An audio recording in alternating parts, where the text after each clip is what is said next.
Stiamo lavorando in varie direzioni, anche proprio sull'approfondimento, sullo studio delle opere dell'artista, sia opere scultoree che opere pittoriche. Ricordo che qualche mese fa abbiamo restaurato l'autoritratto come scultore e quindi abbiamo scoperto per esempio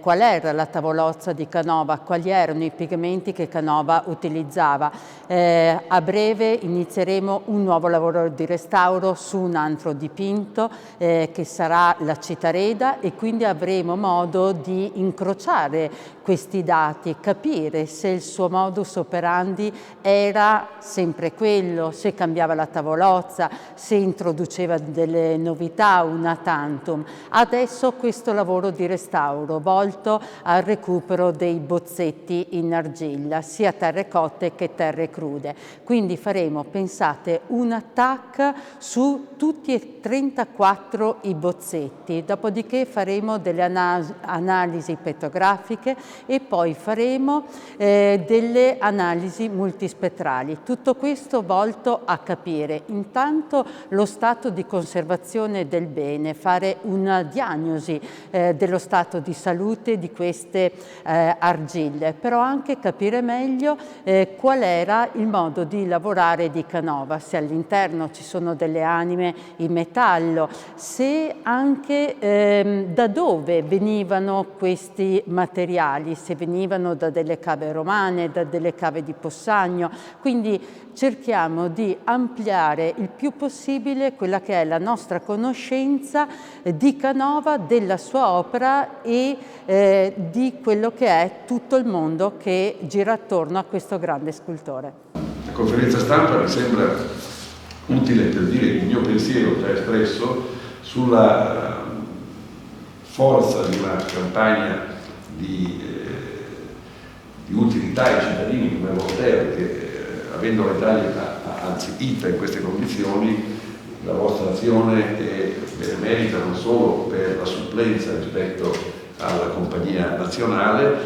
ma anche per questa bella iniziativa che serve a qualcosa che è coerente e giusto, cioè uno che prende un aereo lo fa anche per turismo, se non lo fa è meglio che lo sappia, e fargli sapere che prendendo un volo per arrivare a Treviso, poco lontano da Treviso c'è Possagno, è un'impresa di comunicazione che è altrettanto meritevole che non il dono di 90.000 euro. Sì, il Veneto per noi è un territorio molto importante, abbiamo qui due delle nostre principali basi in Italia, sia Verona che Venezia. Infatti abbiamo basi operative Volotea, per cui era importante raggiungere tutto il territorio, quindi tutta la terra veneta, come ha appena detto il professor Sgarbi, e quindi ci è sembrato importante riuscire a far conoscere non soltanto ai veneti ma a tutti gli italiani, ma anche a tutta Europa, questo piccolo gioiello del territorio che, confesso, neanche io conoscevo. Siamo molto felici che la vittoria del nostro concorso sia andata a questo museo, perché appunto ci consente di essere ancora più vicini a delle realtà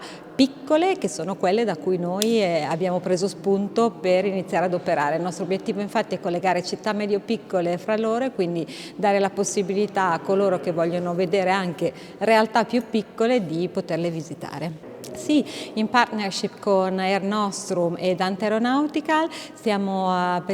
progettando un aeromobile elettrico che dovrebbe essere operativo dal 2024. Si tratta di un aeromobile che all'inizio avrà pochi posti, 9 posti, che nel corso del tempo potranno aumentare e diventare circa una ventina, però il nostro obiettivo è crescere anche in questo senso.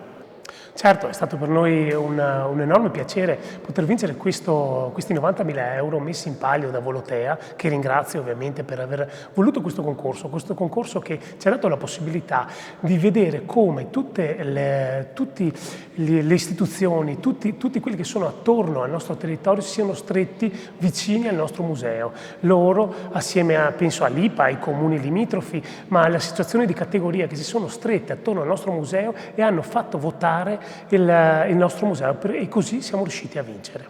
Innanzitutto io desidero ringraziare Volotea perché ha creduto in questo